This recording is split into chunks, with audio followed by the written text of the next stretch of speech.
release your hip flexors. These hip creases at the top of the thighs are an area that gets really tight in most bodies, especially because we tend to sit for long periods of time. Start at the top of your mat for Warrior A.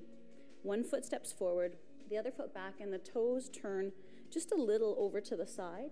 I still want you to be able to point your hips forward towards that top foot. Raise your arms up to the sky, drop your shoulders down, drop your tailbone down, and then bend into the front knee. Still try to angle that back hip towards the front knee. Shoulders stay low. The gaze can go straight ahead. The elbows a little bit soft. Straighten the legs up. Drop the arms and switch sides.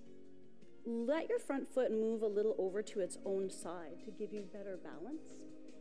The arms extend, shoulders drop down, tailbone drops. Bend into the front knee. Keep bringing your hips towards the top of the mat.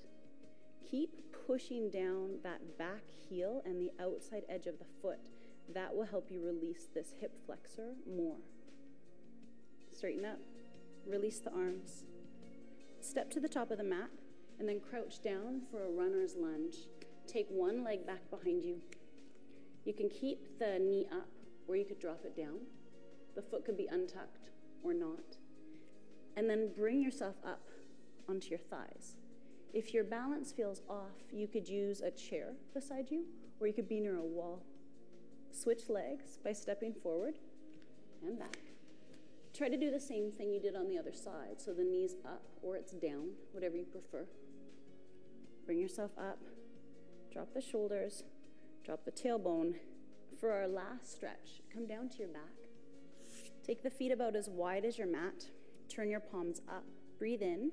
Exhale, one knee drops in. There shouldn't be any pain in your knees or your low back. If that's happening, you need to bring the legs closer together. You can switch by inhaling, exhaling, the other knee drops down.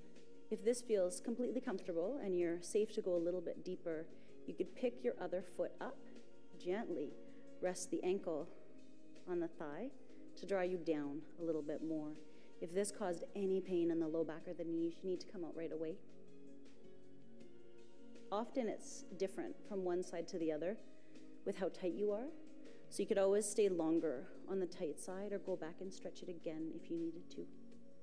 I recommend doing these postures after you're warm, so at the end of your workout or after brisk activity, because they can be quite strong. Make sure that they feel safe and appropriate, no pain in the knees or the low back. I wouldn't recommend them as a warm-up. I would do them at the end.